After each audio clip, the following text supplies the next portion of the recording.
여러분들은 그간 세상을 살아오시면서 어떤 것이 가장 어렵던가요?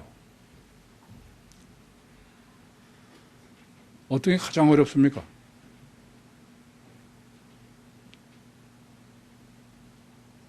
장로님은 어떤 게 가장 어려워요?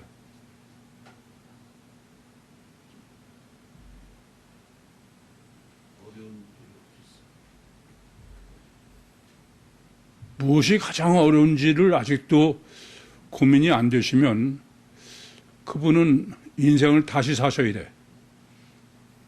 인간을 살면서 어떤 게 가장 어려운가? 그걸 고민하지 않고 있다는 얘기는 그건 좀 심각하죠.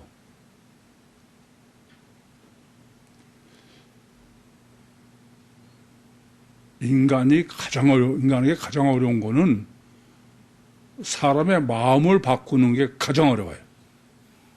이상히 그보다 더 어려운 일이 없습니다. 아시겠어요?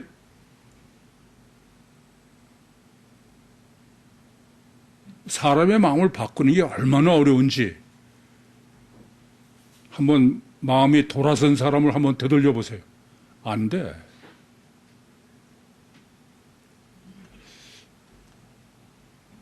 하나님은 전지전능하세요. 유신이고 창조주십니다.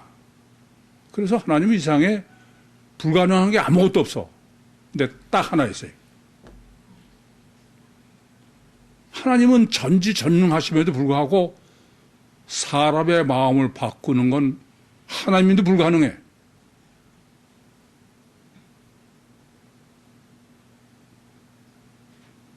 그러니 뭐 사람이 다른 사람 마음에 바꾸는 거에 불가능한 건 말할 것도 없죠.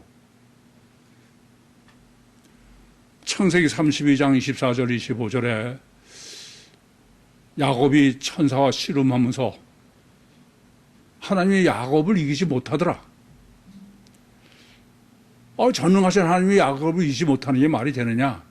이스라엘에 져줬다. 그렇게 해석을 하는 사람은 영원히 성경이 뭔지를 모르는 사람이에요. 성경 해석이 불가능한 사람이 되겠습니다. 하나님이 어렵고 성경 해석이 가장 어려운 점은 하나님은 전능하심에도 불구하고 인간의 마음은 마음대로 할 수 없다는 점이에요. 왜 그러냐? 하나님이 천지를 창조하시고 사람을 창조하신 유일무이한 목적은 하나님과 인격적으로 화목한 자녀를 얻기 위해서요. 인격적으로 화목한 자녀를 얻기 위해서는 하나님이 사람의 마음을 마음대로 못하게 해놓으신 거예요. 마음대로 해놓으시면 무슨 인격적으로 화목하는 게 어려울 게 하나 없었죠. 하나님이 다 바꿔놓으면 되니까.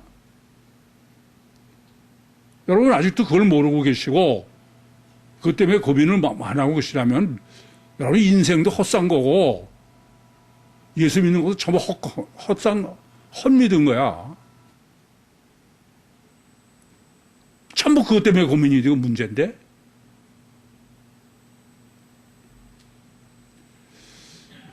참 의외로 누구보다도 생각을 많이 하고 고민을 많이 해야 되는 게 하나님을 믿는 예수쟁이라고 저는 여겨지는데 실제로는 정반대예요.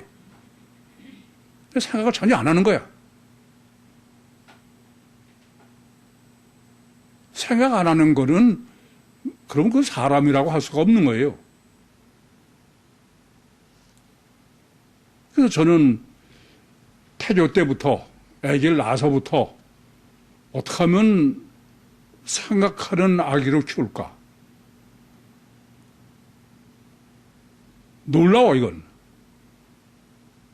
아무렇지 않게 대강 키운 그건 사람을 키운 게 아니에요.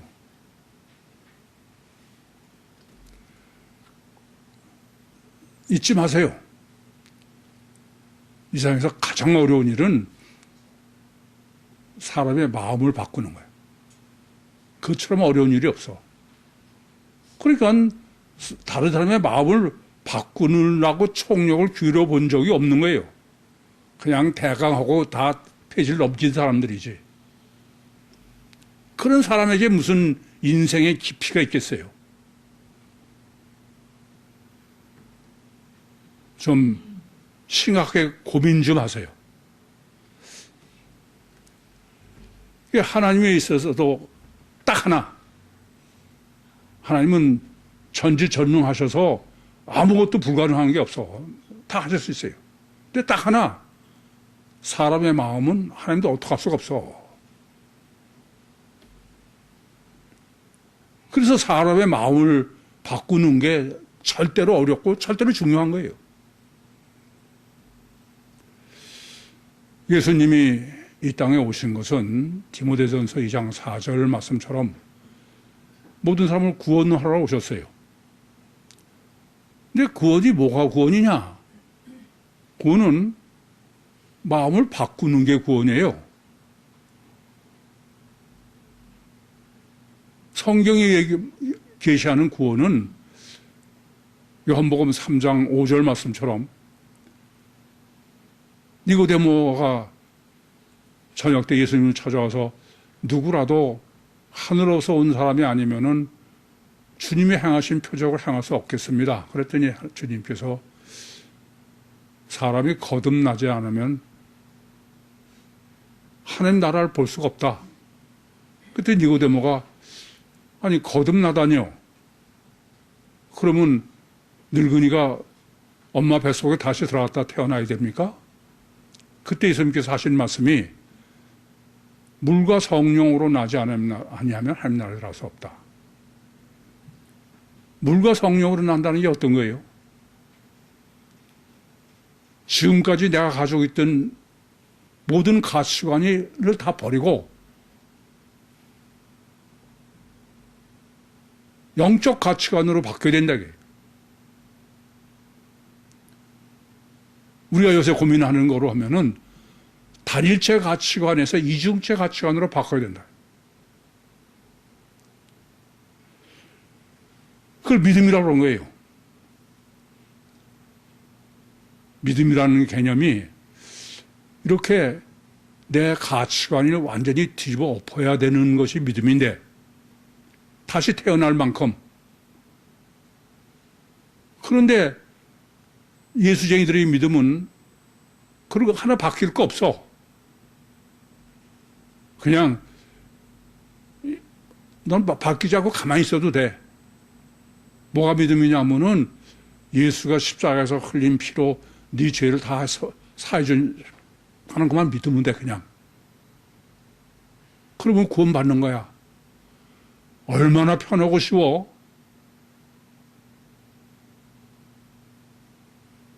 그런데 성경에서 말하는 믿음은 내가 가지고 있던 지금까지의 가치관이 완전히 뒤집어져야 돼. 다시 태어나야 돼. 거듭나야 돼. 이건 전혀 불가능한 일이야. 오직 성경, 오직 예수, 오직 믿음. 그러니까 말은 좋아요. 다 믿기만 하면 된다. 아니요. 행함으로 구원받는 게 훨씬 쉬워. 믿음으로 구원받는 건 불가능한 거야. 예수님이 이 땅에 오셔서 3년이 넘도록 별의별 짓을 다 하셨어, 사실은. 제자들을 따로 하고, 정 안 돼서 죽으시고, 부활하셔서 보이시고, 그러고도 안 되는 거야.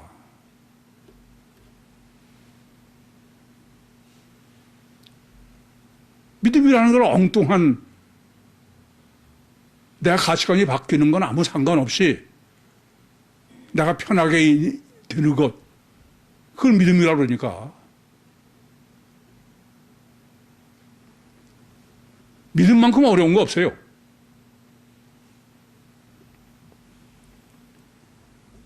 그런데 믿음이라는 거를 그냥 편하게, 쉽게 내가 가치관 바뀔 거 하나도 없어, 그냥.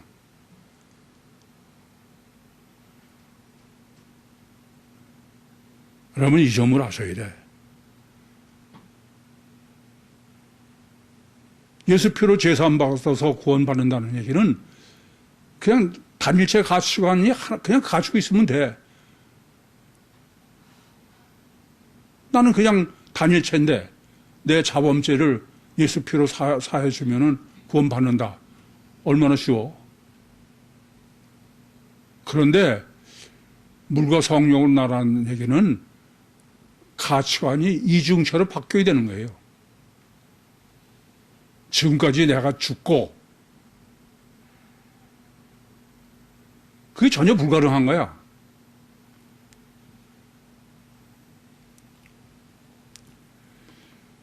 그래서 정말 구원을, 믿음을 얼마나 고민해 보느냐. 저는 오죽하면은 제발 목사 되지 마라. 여러분, 목회자가 된다는 게 목회자 되는 이유가 뭐예요? 사명이. 영혼 구원이야, 영혼 구원. 병 고치고 부자 되는 거 만드는 게 목사가 아니야. 그 영혼 구원을 하려면은 사람 가치관을 바꿔야 돼. 단체 가치관이 이중체로 바뀌어야 돼. 그건 전혀 불가능한 거야.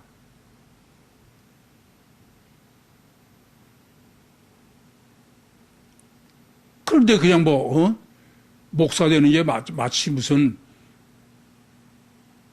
부흥해가지고선 물질적으로 명예로 무슨 단에 존경받고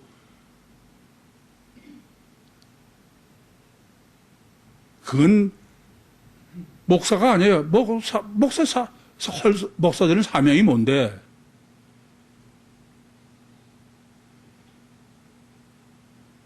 이 점을 분명히 아셔야 돼. 그러니까 무슨 교회가 크게 부흥해서 무슨 삼박자 구원이래나 단일체 제사함 받고 병 고치고 부자 되고 그래서 다른 사람한테 존경받고 그게 목회자라는 거예요. 목회자는 아예 시작부터가 십자가의 길이야. 적어도 제가 해본 건 그래. 30년을 넘게 맨날 달달 벗고 펄펄 뛰고 막 그래도 전혀 안 바뀌는데 가치관이?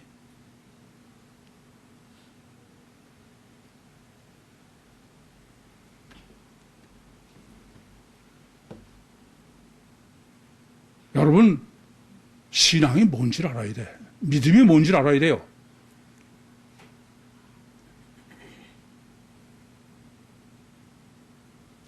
예수를 믿는다는 게 뭔지를 알아야 돼. 가치관이 바뀌지 않은 상태에서 그냥 그 누구는 안 좋아요? 죄도 다 해결되고 얼마나 편해. 병 고치고 부자 되고 다른 데 존경받고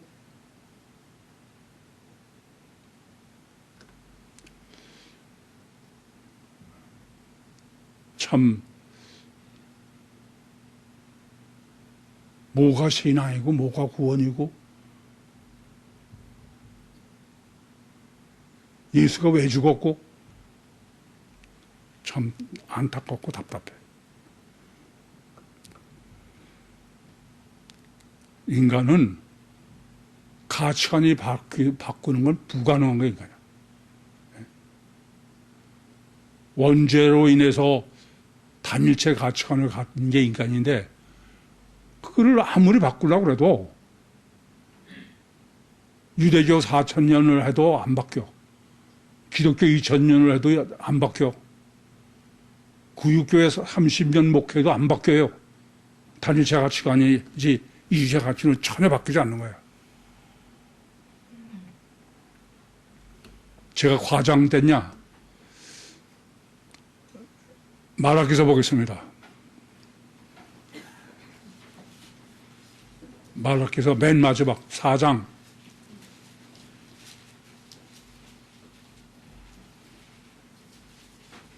말라기서 4장 4절부터 6절까지 시작.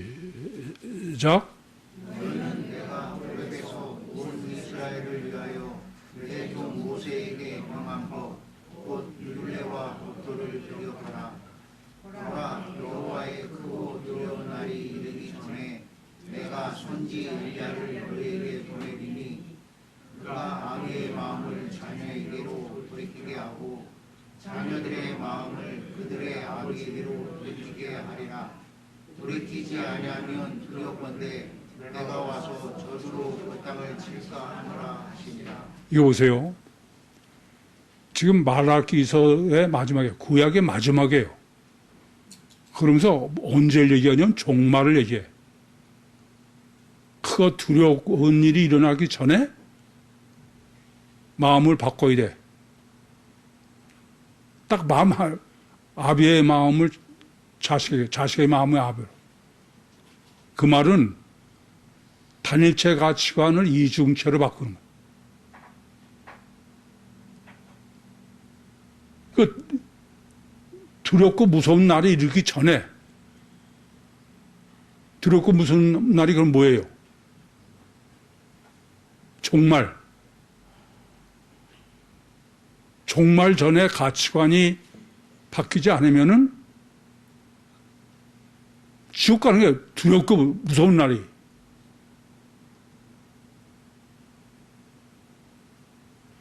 그러니까 인류 역사를 다 끝에 가서 얘기야. 그때까지도 안 바뀌어서. 또 하나는 시대적으로는 종말이지만 개인으로는 임종 때, 임종 전에는 바뀌어야 돼. 우리는 임종하면 아무것도 안 보이지만 임종하는 순간까지 아직도 가치관이 안 바뀐 사람은 그건 지옥 심판이 딱 기다리고 있는 거야. 그러기 전에 바뀌는 건 딱 하나밖에 없어. 가치관만 바뀌면 돼. 마음만 바뀌면 되는 거예요.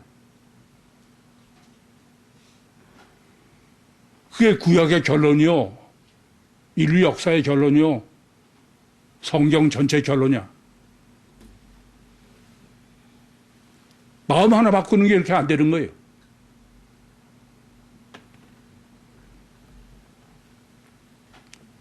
그렇게 쉬워요?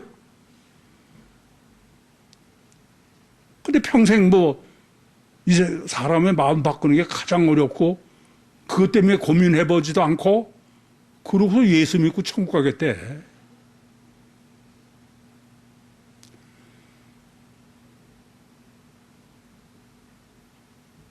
본문은 미리 결론부터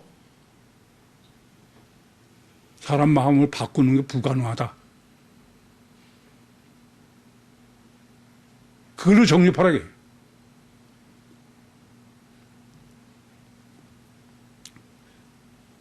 넉 절밖에 안 되니까.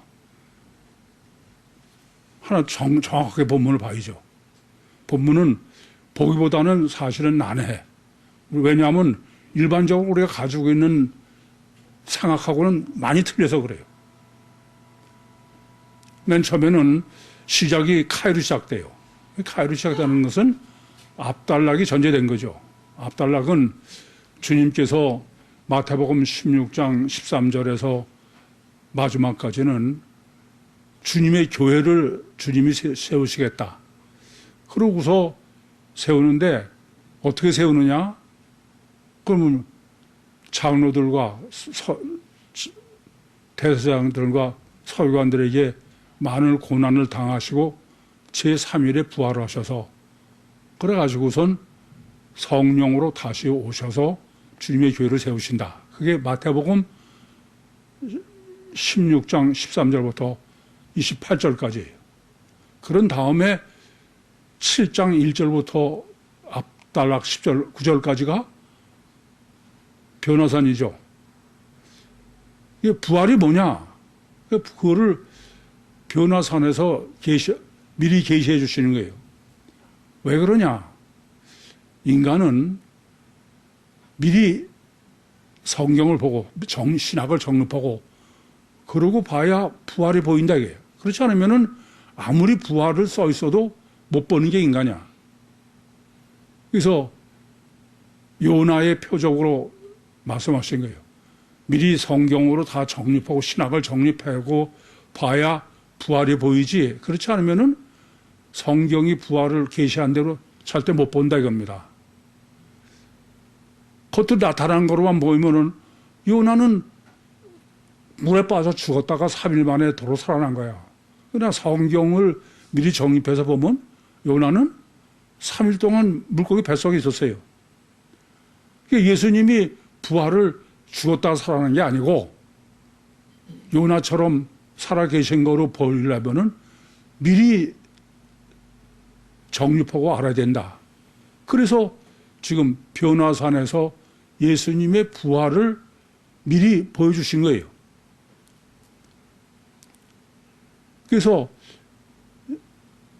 17장 1절이 여섯째 날, 그러니까 여섯째 날로 강조한 것은 부활하신 주님은 육신에 입은 예수다 이런 얘기죠.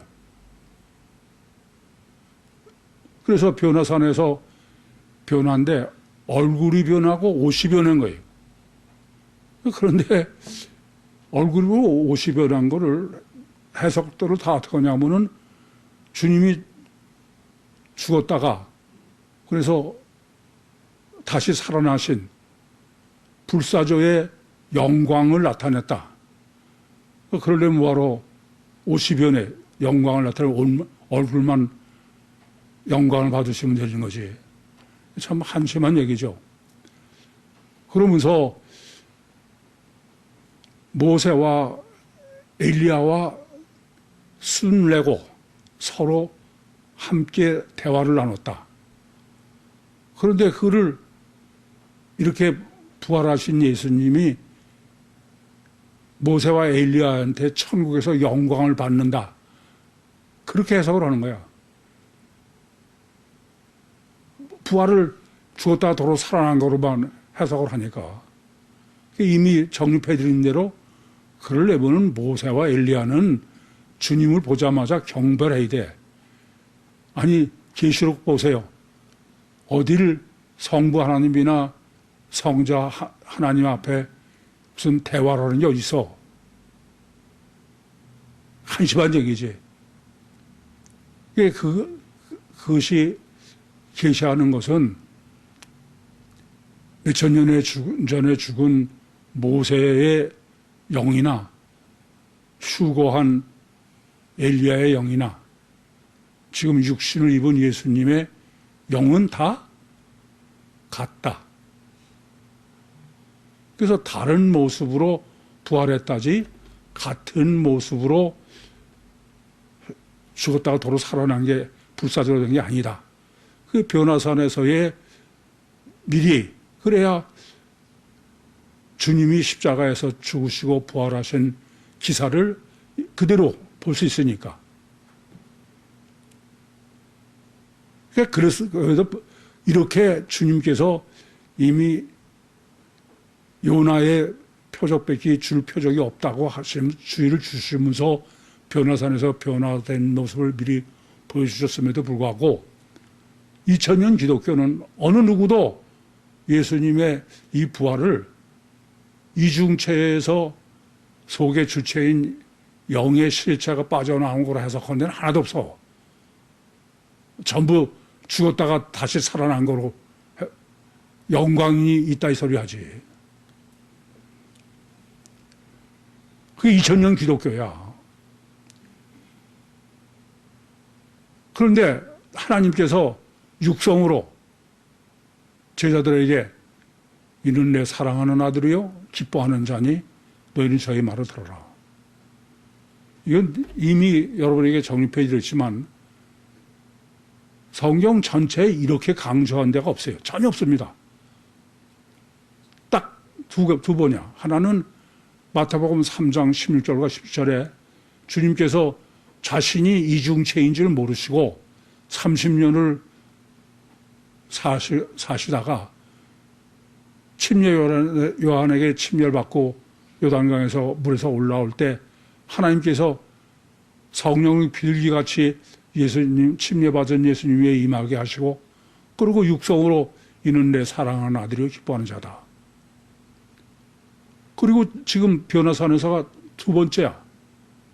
이건 성경 66권을 어딜 봐도 이런 강조법이 없어요. 그만큼 단일체냐 이중체의 문제가 절대인 거야. 그 이유 하나 때문에. 그래서 이렇게 이중체인 신인 메시아 중에 속에 주체인 영이 실체인 그가 바로 내 아들이다. 저의 말을 들어다. 그런 거예요. 그러니 이 세 제자 베드로, 야고보, 요한이 얼마나 놀랬겠어요. 우리는 뭐 성경에 보니까 베드로와 야고보와 요한이 하나님의 음성을 듣고 무서워서 두려워서 뭐 엎드렸다 이렇게 해서 포보스를 해석하지만 구약을 읽어보셔. 지금 말라기서 4장에도 구약에서 하나님의 음성을 들으면은 그건 죽는 거야. 두려워서 벌벌벌 떠는 거야. 근데 하나님께서 이렇게 직접 계시를 하셨어. 제가 볼 때 침례 요한에게 침례를 받으시고 올라올 때 하나님께서 직접 육성으로 계시하신 것은 다른 사람은 별 알았는지 모르는지 모르겠어요. 침례 요한은 알죠. 그러나 이거는 세 제자를 위해서 변경되신 거고 세 제자가 직접 들은 거야. 그런데 이제 잔뜩이나 이제 얼어가지고 있는 거죠. 뭐 하나님이 이런 일이 없는 건데 자기들이 들었으니까. 그런데 하산을 하는데 주님께서 너희가 변화산에서 본 것을 내가 죽은 자 가운데에서 일어나기 전에는 아무에게도 이르지 말라. 그렇게 당부를 하신 거야. 여쭤볼게요. 주님이 당부하신 목적이 뭐라고 제자들은 생각했을까요? 에? 주님께서 변화에서 변한 데를 본 것을 아무에게도 이르지 말아요. 내가 부활하기 전에는. 그럼 주님께서 그렇게 함구령을 내리신 이유와 목적이 뭐라고 생각했겠냐 이거예요.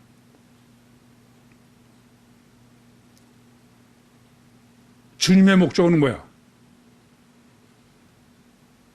지금 보여주신 거는 육체 안에 보이지 않는 영의 실체예요. 그죠? 근데 제자들은 그걸 이중체의 주체 영으로 보는 게 아니고 뭐로 보는 거예요? 단일체의 부활로 다시 사신 거로 본 거야. 근데 그거를 다른 데서 전해봐. 그럼 다른 사람은 예수님을 어떻게 알겠어요? 그러지 않아도 표적과 기사를 행하시면은 예수님은 몸뚱아리가 하나님인 거로 보는 판인데 단일체 하나님으로 당연히 보는 거죠. 그렇지 않겠습니까? 그럴까봐 주님은 아무한테도 말하지 말라고 그런 거예요. 그런데 왜 그러셨냐고요? 주님의 목적은 그렇지만 제자들은 주님이 왜 함구령을 내리셨다고 생각하겠냐고요.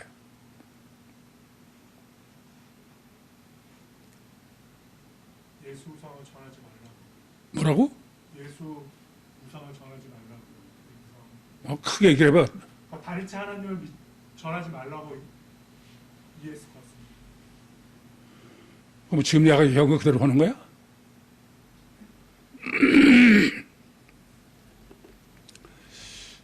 그 다음에 보면은 지금 여러분은 성경을 뭐 도대체 읽는지 어떠냐는 모르겠어.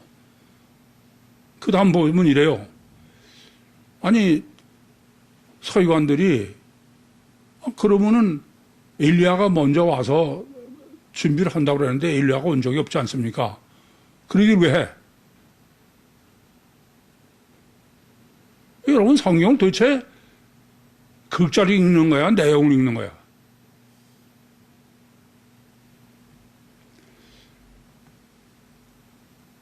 제자들이 지금 받아들이는 거는 예수님의 함구령을 내가 부활한 다음에 말해도 겠다 하면 이제 예수님이 부활하시면은 메시아 왕국이 도래하는 거로 이해하는 거야.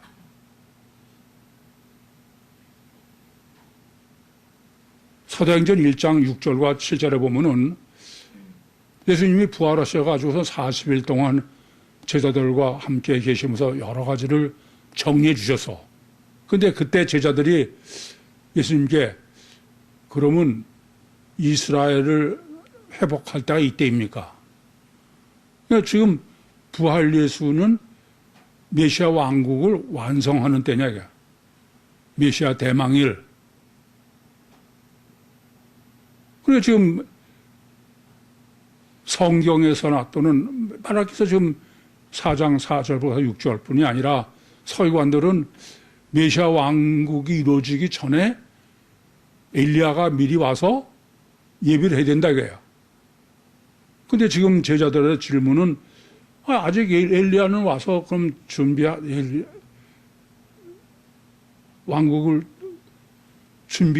와서 준비한 게 없는데 그러면 주님이 지금 메시아 왕국을 세우시겠다는 건 어떻게 되는 겁니까?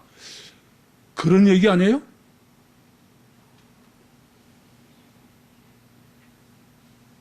아니, 참 여러분들, 성경 여러분이 읽으실 때, 지금 이 사람들은 유대인들이야. 그럼 이 사람들도 다 메시아 대망 사상을 가지고 있어. 예수님을 쫓는 건 왜 그래요? 또, 변화산에서도 보면은, 이분이 메시아구나. 그럼 메시아를 하는 건 메시아 왕국을 완성하는 걸 기다리고 있는 거지.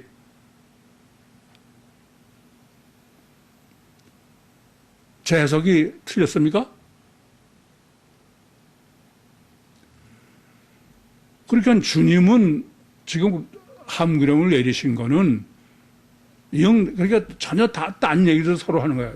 주님은 이중체인데 너희들이 본 거는 단일체로 보고서 하니까 보면은 예수 몸뚱아리가 하나님인 줄 알고 그러니까 안 된다.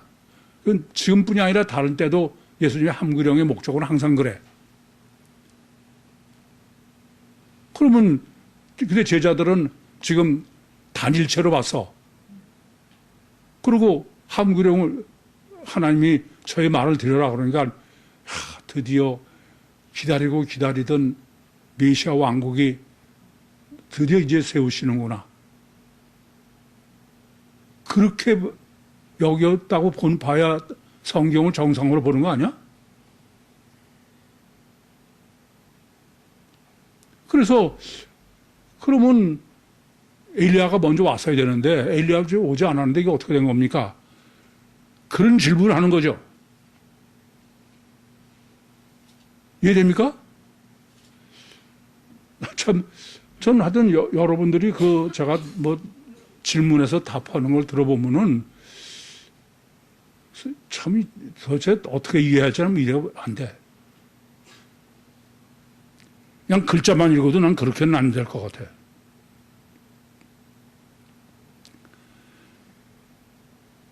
그래서 먼저 엘리야가 와야 된다 이거예요. 그런데 왜 엘리야로 설정했을까요? 이제 이게 중요한 거야. 지금 엘리야가 와서 뭘 준비하냐 이게 뭐를. 근데 왜 그를 예수님도 그 다음에 침례 요한으로 말씀하시죠? 사람들이 다 침례 요한으로 깨달아요. 근데 왜 엘리야로 설정했냐 이거예요. 성경은. 그럼 엘리야가 미리 준비해야 될 게 뭐냐 이거야.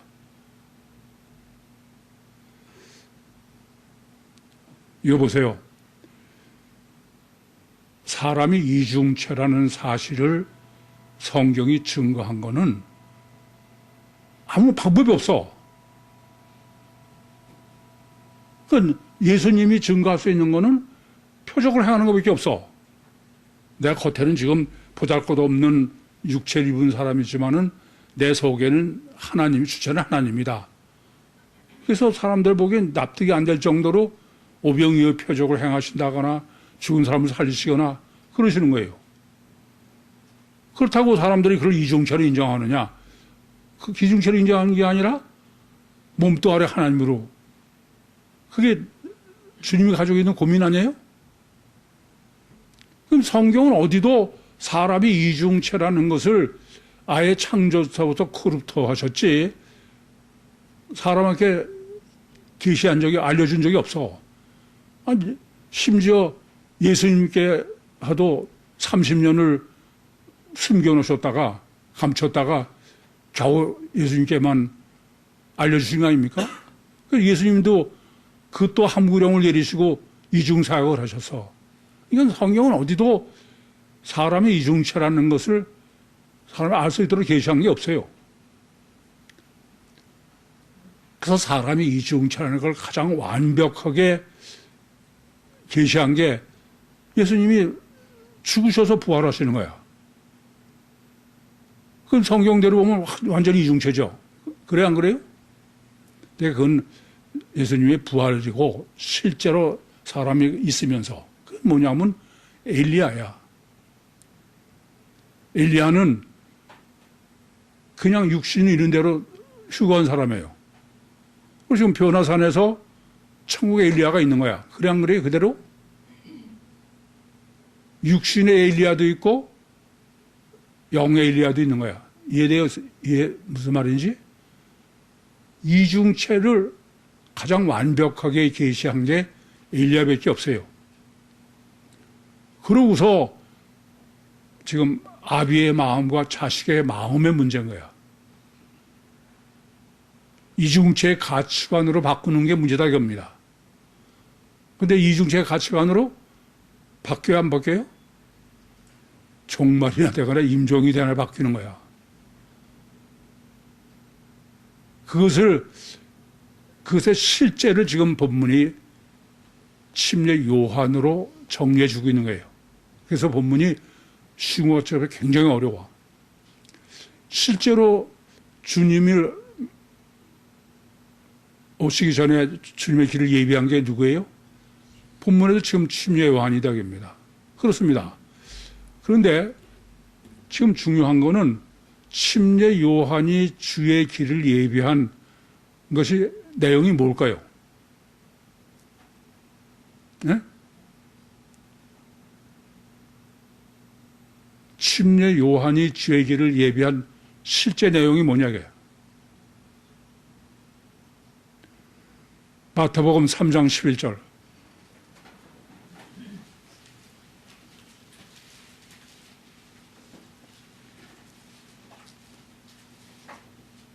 시작.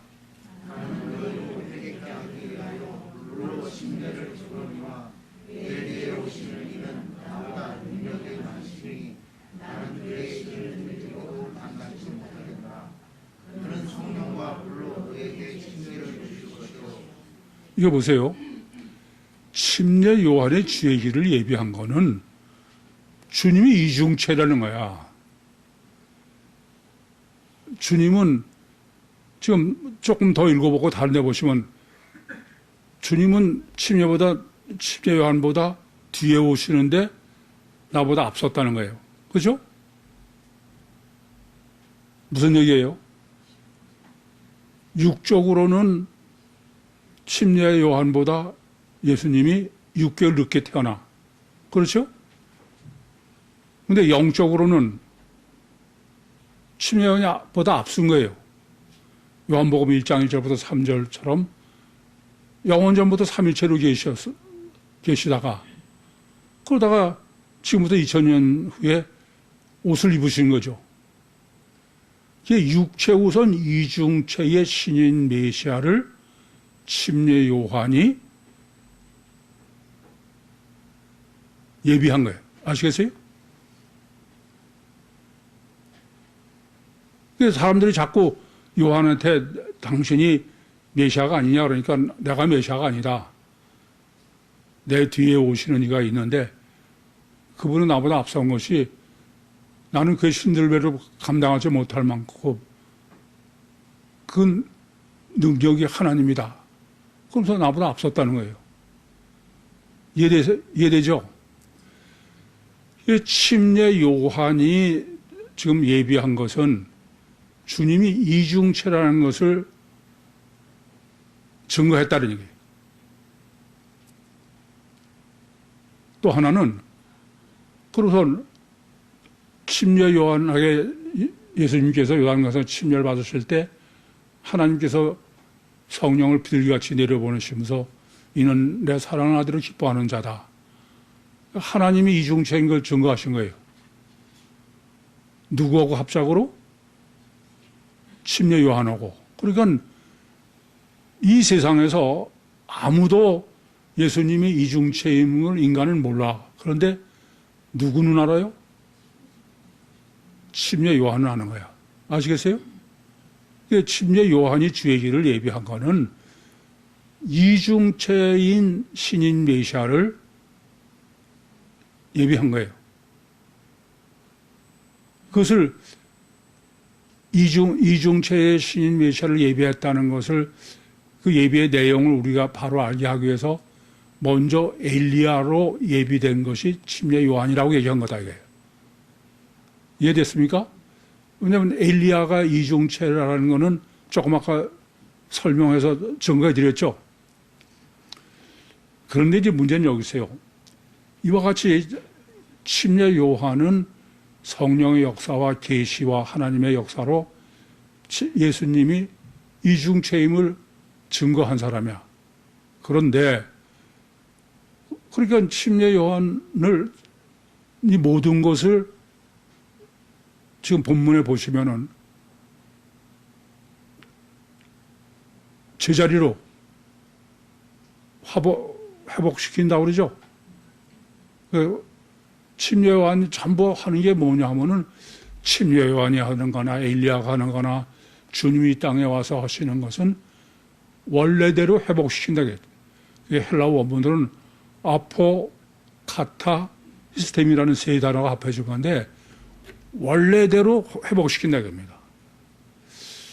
그래서 제가 침례 요한도 예수님도 회개하라 천국에 갖고 왔느니라 그럴 때 그 회개가 메타노에오라고 해서 헬라어로.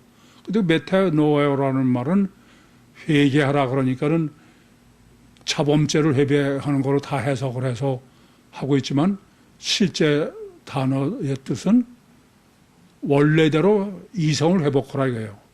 이게 침례 요한은 메타노에오로 한 회개를 본문에서는 아포, 카타, 스테미 원래대로 제자리를 되돌려 놓는 일을 한 거다 이겁니다.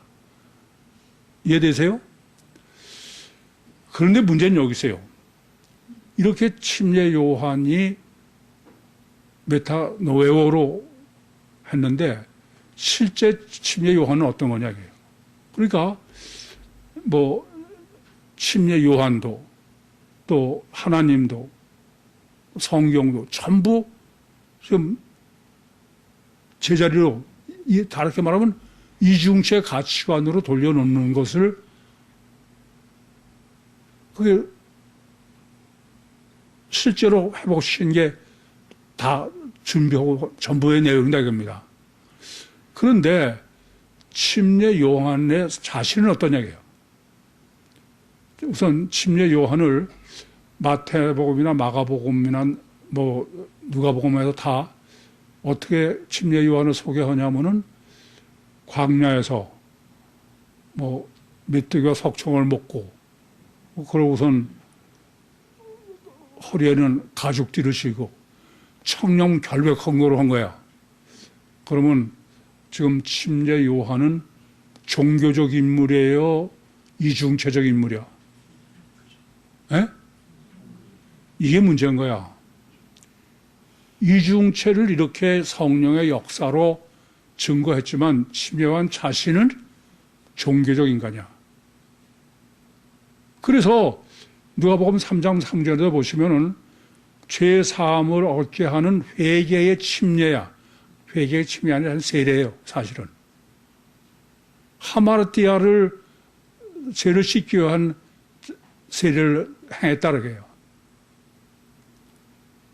그래서 누가복음 3장 17절 이하에 보시면은 침례 요한이 그래서 이제 세례를 받은 사람들이 뭐 군인들이나 세리들이나 이런 사람에서 그럼 우리가 어떻게 해야 되겠냐 그랬더니 침례 요한이 한 말이 뭐예요? 전부 종교적인 거야. 남 늑탈하지 말고 전부 종교 선호고 이래라. 이해돼요? 이게 우리가 정립해야 될 인간의 어떤 점이냐 이거야. 침례 요한은 자기가 직접 다 보고서 성령의 역사로 인류 역사 이래 인간으로는 이중체를 제일 10년밖에 실제로 하나님이 계시해 주시지 않아서 몰라. 다 10년밖에 모르는 거야. 근데 그런데도 침례요한 자신의 가치관은 어떠냐? 여전히 단일체의 종교적 가치를 가지고 있다. 그래서 마태복음 11장 1절부터 5절에도 침례요한이 헤롯에 의해서 감옥에 갇혀 있을 때 제자들을 보내서 오실 그이가 당신이 오니까 우리가 다른 일을 기다려야 할까? 왜 그래요? 이 사람은 단일체 가치관으로 메시아가 이 땅에 오면은 공의가 하수같이 흐르는 그런 정의로운 세상이 될 거라고 자기는 생각해. 그런데 그러니까 이중체로 계시했으면서도 단일체 가치관으로 여전히 가지고 있어서 예수가 메시아라면 자기가 감옥에 갇혀 있을 리가 없어. 그래서 오실 리가 당신이가 다른 사람을 기다리니까. 그래서 예수님께서 이중 사역을 하신 거죠. 사실은 융합 사역을 하신 거예요. 5절에 여러 가지 신유 사역한 걸 얘기를 하시는 거예요. 그것을 신유 사역을 단일체 가져가는 사람은 예수님이 박애주의자로 해석하는 거고 우리처럼 이중체를 가지고 있는 사람은 융합 사역을 해석하는 거예요. 이해되세요? 무슨 말씀인지? 그래서 문제는 여기서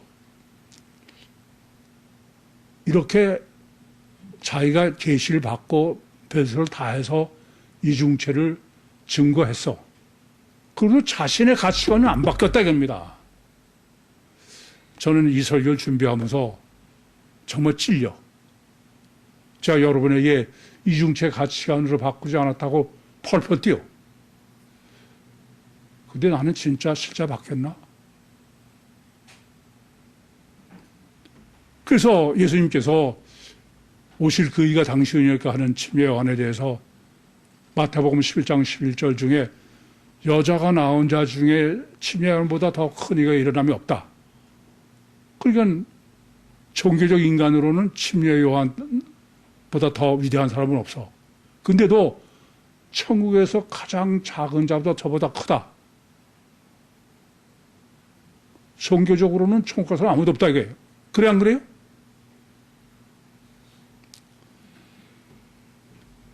그러면 본문이 지금 얘기할 게 뭐냐 이거예요.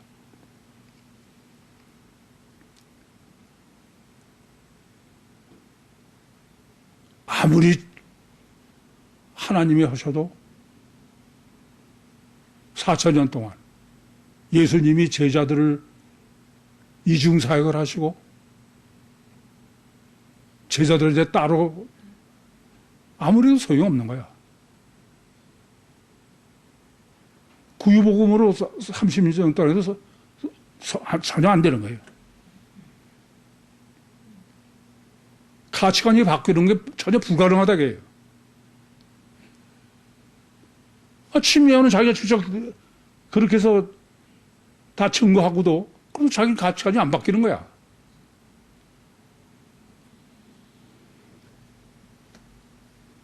그런데 말라기서는 뭐 어떤 거예요? 궁극적으로 바뀌어야 돼. 개인의 임종으로 죽어서 천국을 가든 종말 시대가 돼서 그러든 그 전에 반드시 바뀌어야 돼. 그래 안 그래요? 이걸 아셔야 돼. 그러면 가치관이 단일체에서 이중 가치관으로 바뀌는 일은 얼마나 어려운 일이냐. 하나님도 불가능하셔. 예수님도 불가능해. 침례 요한도 불가능해. 제자들도 불가능해. 4,000년이 지나도 불가능하고 2000년이 지나도 불가능해. 그런데 바꿔야 돼, 안 바꿔야 돼? 임종을 하든 종말 때가 되든 그 전에 반드시 바뀌어야 돼. 그게 누가 할 거예요? 이걸 하셔야 돼. 그래서 창세기 49장 16절 18절부터 미리 설정하신 거야. 요한복음 10장 16절부터 설정하시고,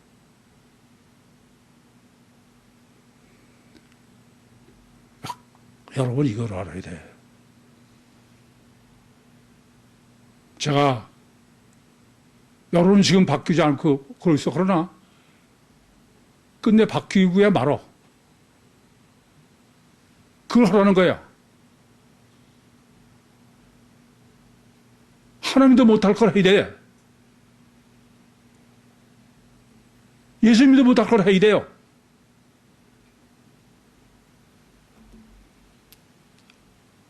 그게 바로 수수꾼의 사명이야.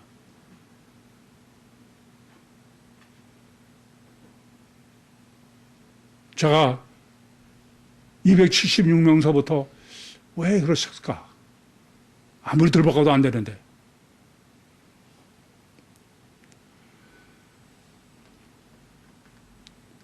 첫째는 과학적으로 증거를 해요.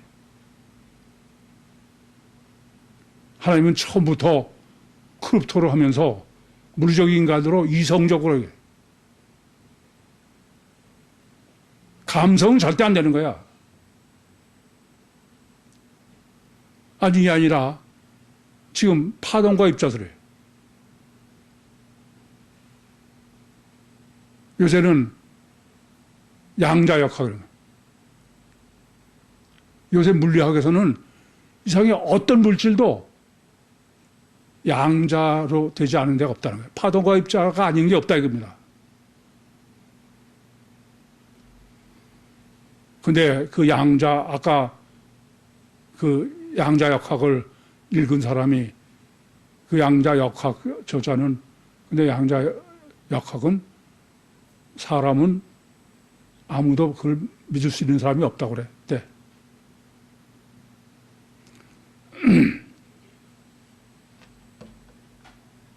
파동에서 동시에 입자인 거예요.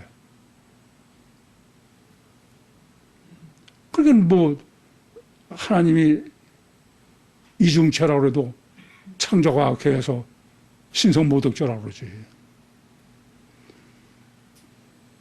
뿐만 아니라 우리의 사명은 아무리 과학적으로 그래도 사람들이 안 믿어요. 그래서 그것을 임상으로 증거를 해야 돼. 제가 엊그저께 뭐 저보고 두목이라는 친구들 오래간만에 만났어요. 만나서 얘기를 하는데 보니까 뭐 요새 과학이 극도로 발달해가지고선 무슨 세포를 연구를 해가지고선 그래서 세포를 재생해서 10년 수명을 연장하는 그걸 아주 장황하게 얘기를 해요. 제가 다 듣고 있다가 그럴 때가 왔다. 그런데 그거는 파동과 입자 중에서 걔들은 입자밖에 몰라. 파동을 모르는 거야. 영적인 모른다 이겁니다. 그래서 제가 그래? 나는 그 입자 아니더라도 10년 수명 연장했다고는 자부해. 여러분 우리 교회 교인들은 여러분 모르지만 다른 사람들은 그래. 아유 그 교인들은 영 얘기가 안 된다 이거야. 다른 데 비하면. 여러분 실제로 알아요 몰라요? 그것만 거짓말이 아니에요. 그렇게 형이 화학적인 거 가지고 놀라는데 나는 천재를 만드는 사람이다. 형이 상학적으로. 형이 뭐 웃기는 소리 하네. 그래서 내가 너 왜 웃기는 사람이냐?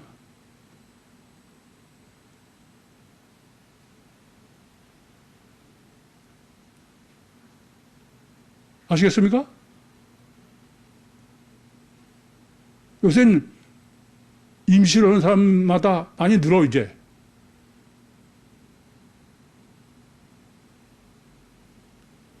형이 천재 스스로 증거가 되니까. 지난번에도 지방교회 가니까는 뭐 누구 손녀 딸이 결혼했는데 태교를 해야 되겠다 그래서 영성 세미나 받으러 오지 말아라. 언제 오냐? 임신하면 와라.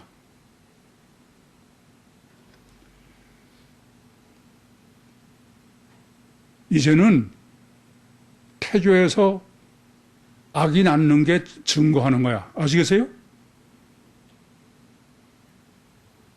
천재가 무슨 육적 세포의 얘기야.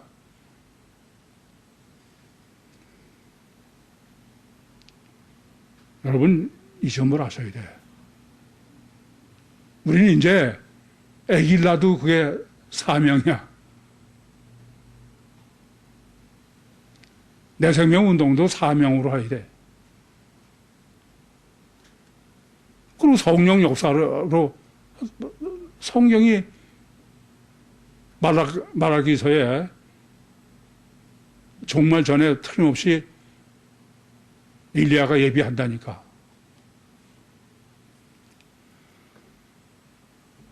여러분 이 점을 아셔야 돼. 유대인의 메시아 대망 사상은 예수님이 성취하시는 거야. 마태복음 16장 13절부터 20절까지의 주님의 교회가 유대인이 기다리고 있는 메시아 왕국이에요.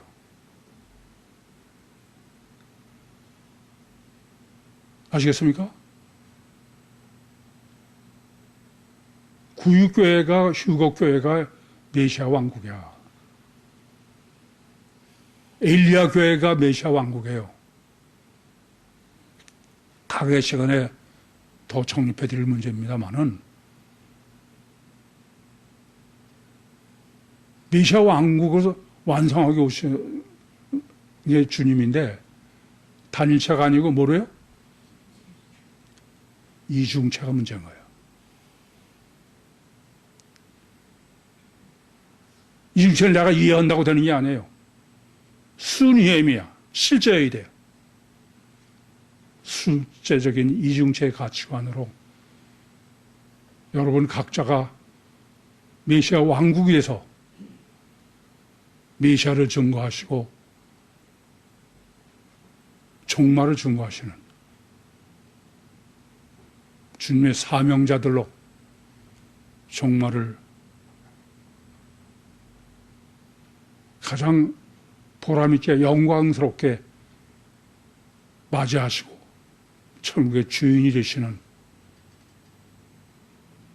메시아 왕국의 주인들이 되시기를 간절히 소원합니다. 기도하시겠습니다. 살아계신 아버지 하나님, 은혜와 사랑을 감사합니다.